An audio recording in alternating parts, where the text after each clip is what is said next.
घटना आहे सोलापूरमधल्या मंगळवेढ्यातली। तर घडलं असं की पंढरपूर तालुक्यातील आंबे गावात 45 वर्षाचे दशरथ मनोहर दांडगे राहतात। हे दशरथ दांडगे यांची मुलगी किरण हिचं लग्न 3 वर्षापूर्वी म्हणजे फेब्रुवारी 2022 मध्ये मंगळवेढ्यातल्या पाटखळ गावातल्या नागेश सावंत बरोबर झालं होतं। लग्नानंतर किरण आणि नागेश पाटखळ गावातल्या सादत वस्ती या परिसरात राहत होते। किरण, नागेश, किरणची सासू संगीता, सासरे दिगंबर आणि चुलत सासरे दत्तात्रय सावंत असे त्यांचे कुटुंब होते। लग्नानंतर किरण आणि नागेशला एक मुलगी झाली। तिचे नाव आरोही होते। नागेशचं स्वतःचं हॉटेल होतं। त्या हॉटेलच्या व्यवसायातून ते स्वतःचं कुटुंब चालवत होते। हॉटेलचं सगळं काम आवरलं की नागेश रात्री उशिरा घरी यायचा। असा नागेश आणि किरण यांचा व्यवस्थित संसार सुरू होता। सगळं काही निवांत होतं। पण सोमवारी सकाळी बातमी आली ती किरणच्या मृत्यूची आणि वडिलांनी केलेल्या आरोपाची। पोलिसांनी नागेशला ताब्यात घेतलं, त्यामुळे सगळीकडे चर्चा सुरू झाली। नागेशनेच किरणला संपवलं याबद्दलच्या बातम्या माध्यमांमध्ये यायला लागल्या। मीडियाने दिलेल्या माहितीनुसार सांगितलं की रविवारी रात्री किरण आपल्या मुलीला झोपत होती। रात्री साधारण 11 वाजता नागेश घरी आला। त्यावेळी किरण आणि नागेश यांच्यात कडाक्याचे भांडण झालं। भांडणाच्या रागातून नागेशने किरणला मारहाण केली। तर काही वेळानं शेतातल्या कडब्याला आग लागल्यानं आजूबाजूच्या लोकांना ते दिसलं। आजूबाजूचे लोक तातडीनं तिथं पोहोचले। मोठी गर्दी झाली। तेव्हा या गर्दीला पूर्णपणे जळालेला मृतदेह दिसला। पण हा मृतदेह कुणाचा आहे हे काही कळत नव्हतं। फक्त महिलेचा मृतदेह आहे एवढंच दिसत होतं। पण या महिलेची ओळख पटत नव्हती। अशातच मध्यरात्री 3:30 वाजता किरणचे चुलत सासरे दत्तात्रय सावंत यांनी किरणच्या वडिलांना फोन केला। मुलीने स्वतःला पेटवून घेतले, तुम्ही लवकर या असं त्यांना सांगितलं। घाबरलेले किरणचे वडील घरच्यांसोबत तातडीने किरणच्या सासरी दाखल झाले। पहाटे 4:15 वाजता जेव्हा किरणचे वडील पाटखळ गावात पोहोचले तेव्हा किरणने स्वतःला पेटवून घेतलं असं म्हणत नागेश जोरजोरात रडायला लागला। गंजी जळून खाक झाली होती। त्यातून मोठ्या प्रमाणात धूर निघत होता। या गंजीत होता तो मृतदेह। किरणच्या वडिलांनी जळालेला मृतदेह आपल्याच मुलीचा असल्याचं सांगितलं आणि मुलीच्या मृत्यूबद्दल संशय असल्याची तक्रार पोलिसांना दिली। पोलिसांनी या घटनेचा तपास सुरू केला।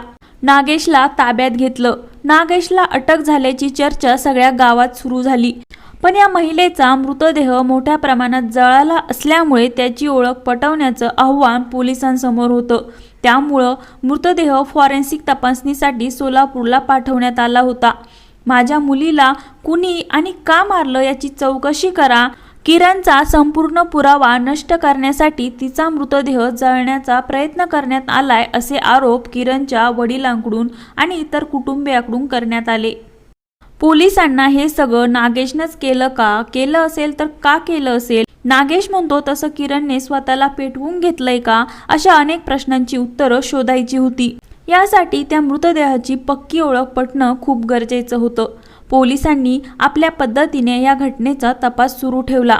घटनेला काहीच तास उलटले होते आणि मग समोर आला या घटनेतला सगळ्यात मोठा ट्विस्ट। ज्या किरणच्या मृत्यूमुळे हे सगळं प्रकरण घडलं होतं ती किरण जिवंत सापडली कराडमध्ये आपल्याच प्रियकरासोबत। सातारा जिल्ह्यातल्या कराड शहरात किरण पोलिसांना सापडली। तिच्यासोबत एक पुरुषही होता। तो पुरुष म्हणजे तिचा प्रियकर आणि सगळ्यात महत्त्वाचं म्हणजे तो तिचा दीर सुद्धा होता। त्याचं नाव निशांत सावंत। हा सगळा प्लॅन निशांत आणि किरण यांनी दोघांनी बनवला होता। नागेश सोबत लग्न झाल्यानंतर एक मुलगी असूनही किरणचे चुलत दीर निशांत सावंत सोबत अनैतिक संबंध होते। या दोघांना आपला संसार सुरू करायचा होता। पण किरणचं लग्न झालेलं होतं। तिला एक लहान मुलगीही होती। त्यामुळे सोबत पळून जाणं आणि संसार करणं हे त्यांच्यासाठी सोपं नव्हतं आणि त्यासाठी या दोघांनी एक कट रचला, अगदी पिक्चरच्या स्टोरीसारखा किरणच्या मृत्यूचा बनाव रचण्याचा।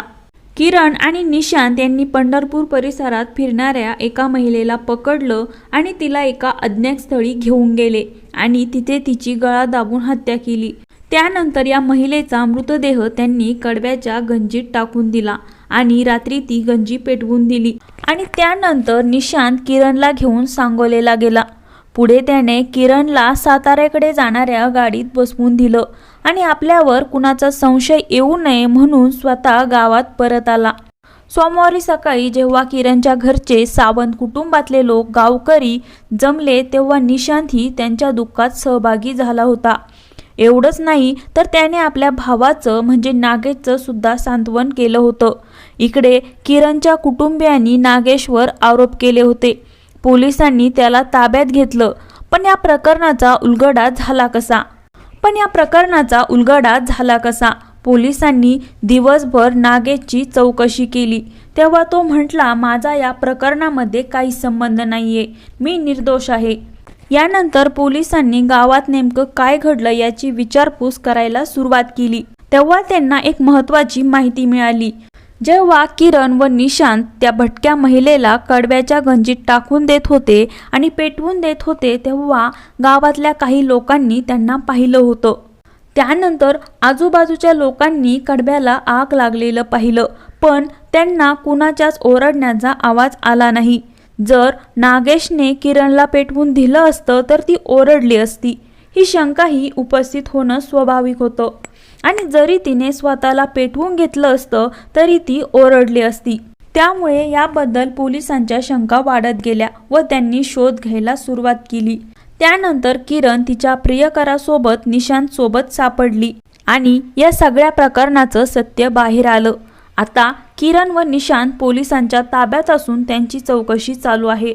या चौकशीतून अजून काही सत्य लपवलेलं आहे का हे समोर येऊ शकतं। यांना अजून कोणी मदत केली होती का? ज्या महिलेची हत्या झाली ती नेमकं कोण आहे? अशा बऱ्याच प्रश्नांची उत्तरं बाहेर येऊ शकतात। तर या घटनेबद्दल तुमच्या काय प्रतिक्रिया आहे हे कमेंटमध्ये नक्की कळवा। आणि आपल्या विषय चौकातला या चॅनलला अजूनपर्यंत सबस्क्राईब केलं नसेल तर प्लीज चॅनलला सबस्क्राईब करा।